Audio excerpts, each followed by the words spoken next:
श्री शिवाय नमस्तुभ्यम। हर हर महादेव। आज हम सुनेंगे सोमवार कथा। एक समय की बात है, किसी नगर में एक साहूकार रहता था। उसके घर में धन की कोई कमी नहीं थी, लेकिन उसके कोई संतान नहीं थी। इस कारण वह बहुत दुखी था। पुत्र प्राप्ति के लिए वह प्रत्येक सोमवार व्रत रखता था और पूरी श्रद्धा के साथ शिव मंदिर जाकर भगवान शिव और पार्वती की पूजा करता था। उसकी भक्ति देखकर एक दिन माँ पार्वती प्रसन्न हो गई और भगवान शिव से उस साहूकार की मनोकामना पूर्ण करने को आग्रह किया।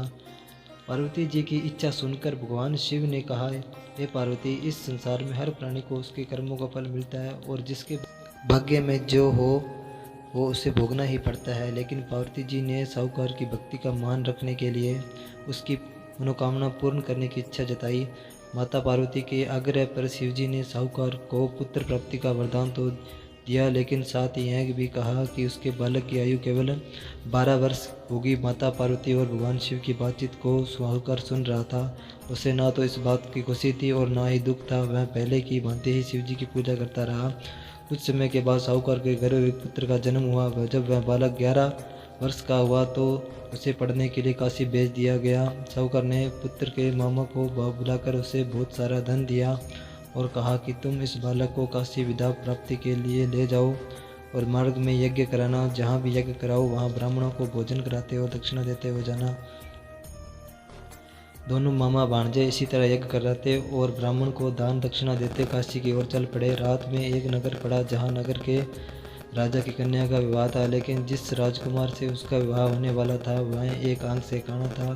राजकुमार के पिता ने अपने पुत्र के काना होने की बात को छुपाने के लिए एक चाल सोची। साहूकार के पुत्र को देखकर उसके मन में एक विचार आया और उसने सोचा, क्यों न लड़के को दूल्हा बनाकर राजकुमारी से विवाह करा दूं। विवाह के बाद इसको धन देकर विदा कर दूंगा। राजकुमारी को अपने नगर ले जाऊंगा।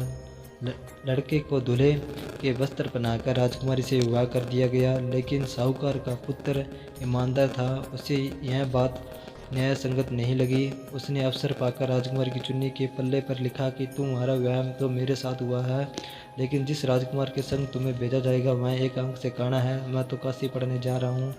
जब राजकुमारी ने चुन्नी पर लिखी बातें पढ़ी तो उसने अपने माता पिता को यह बात बताई। राजा ने अपनी पुत्री को विदा नहीं किया, जिससे बारात वापस चली गई। दूसरी ओर साहूकार का लड़का और उसके मामा काशी पहुँचे और वहाँ जाकर उन्होंने यज्ञ किया। जिसे दिन लड़के की आयु 12 साल की हुई उस दिन यज्ञ रखा गया। लड़के ने अपने मामा से कहा, मेरी तबीयत कुछ ठीक नहीं है, और मामा ने कहा, तुम अंदर जाकर सो जाओ। शिवजी के वरदानुसार कुछ ही देर में उस बालक के प्राण निकल गए। मर्त भांजे को देख उसके मामा ने विलाप शुरू किया। शोकवश उसी समय शिवजी और माता पार्वती उधर से जा रहे थे। पार्वती ने भगवान से कहा, स्वामी, मुझे इसके रोने के स्वर सहन नहीं हो रहा। आप इस व्यक्ति के कष्ट को अवश्य दूर करें। जब पार्वती मृत बालक के समीप गए तो वह बोले कि यह उसी साहूकार का पुत्र है जिसे मैंने 12 वर्ष की आयु का वरदान दिया। अब इसकी आयु पूरी हो चुकी है। लेकिन मातृ भाव से विभोर माता पार्वती ने कहा, हे महादेव, आप इस बालक को और आयु देने की कृपा करें, अन्यथा इसके वियोग से इसके माता पिता भी तड़प तड़प कर मर जाएंगे। माता पार्वती के आग्रह पर भगवान शिव ने उस लड़के को जीवित होने का वरदान दिया।